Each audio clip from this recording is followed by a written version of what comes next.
madaxweynaha Jamhuuriyadda Federaalka ee Soomaaliya Mudane Maxamed Cabdilaahi Farmaajo ayaa maanta warqadaha aqoonsiga ka guddoomay danjirayaasha cusub ee dalalka Denmark, Ireland iyo Poland ee Soomaaliya. Danjirayaasha cusub ayaa madaxweynaha soo gaarsiiyay salaan iyo fariin ay ka wadaan madaxda iyo boqorada dalalkooda. Waxay sidoo kale ka warbixiyeen qorshayaashooda ku aadan sare u qaadidda xiriirka kala dhaxeeya Soomaaliya.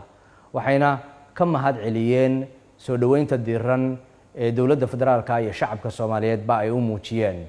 Madaxweynaha Jamhuuriyadda Mudane Maxamed Cabdilaahi Farmaajo ayaa dhankiisa danjirayaasha cusub ee uu ka guddoomay warqadaha aqoonsiga uga warbixiyay sida ay dowladda federaalka ee Soomaaliya uga go'an tahay sare u qaadidda iyo xoojinta xiriirka kala dhaxeeya dalalka caalamka, xiriirkaas oo ku dhisan iskaashi iyo wax wada qabsi buuxa.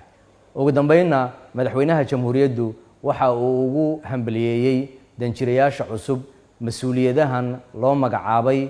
Waxa uu sidoo kale u sheegay inay soo dhaweyn diiran kala kulmi doonaan shacabka Soomaaliyeed.